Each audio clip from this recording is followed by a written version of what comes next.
2022년 8월 23일 말씀 창세기 12장 10절에서 20절. 제목 불성실한 아브람, 신실하신 하나님.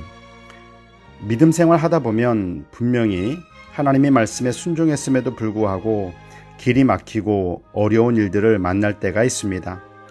그럴 때면 힘들다, 어렵다 보다 하나님께 대한 신뢰와 확신이 흔들리게 됩니다. 하나님께 대한 신뢰가 흔들리면 하나님께 기도하기보다 먼저 내 생각대로 행동하게 됩니다. 그렇지만 믿음의 사람은 하나님의 말씀에 순종했음에도 불구하고 어려운 일이 닥쳐왔을 때는 담대해야 합니다. 피할 길을 주시거나 시험을 이길 수 있는 힘과 능력을 주심을 끝까지 믿어야 합니다. 아브라함이 하나님의 인도하심을 따라 길을 나섰음에도 불구하고 그 땅에 기근이 들었습니다.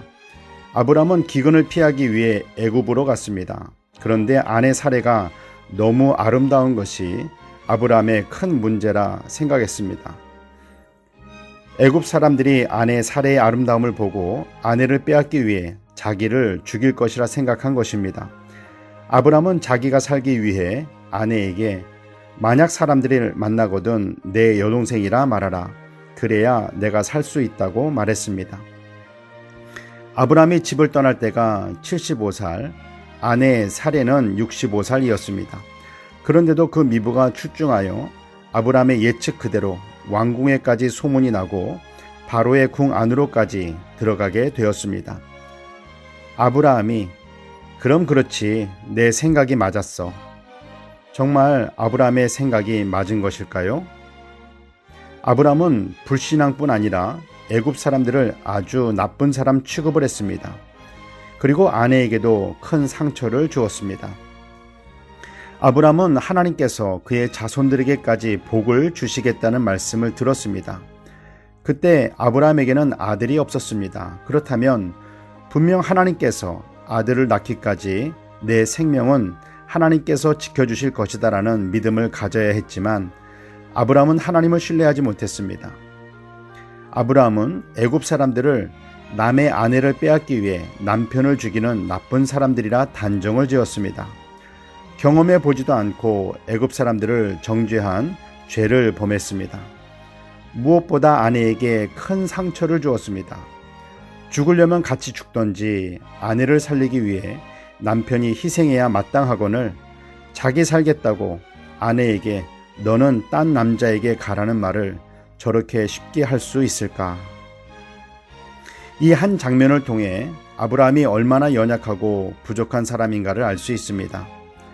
하나님을 신뢰하지 못한 아브라함이었지만 내 본토 친척 아버지 집을 떠나라는 말씀에 순종하고 눈에 보여지는 땅이 아닌 하나님께서 인도하시는 곳으로 가겠다 순종한 아브라함을 어여쁘게 보신 하나님은 아브라함과 그의 아내 사레를 지켜주십니다.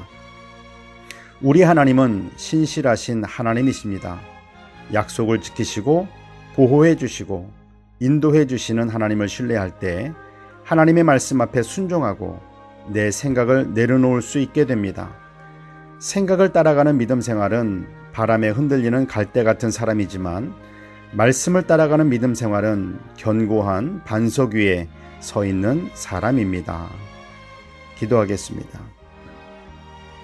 사랑의 하나님, 하나님 말씀에 순종하여 나아갔을 때 힘들고 어렵고 답답한 일을 만난다 할지라도 끝까지 하나님을 신뢰하게 하옵소서. 혹 우리의 연약함으로 죄를 범했을 때에라도 긍휼히 여기시어 우리를 지키시고 보호하여 주시옵소서.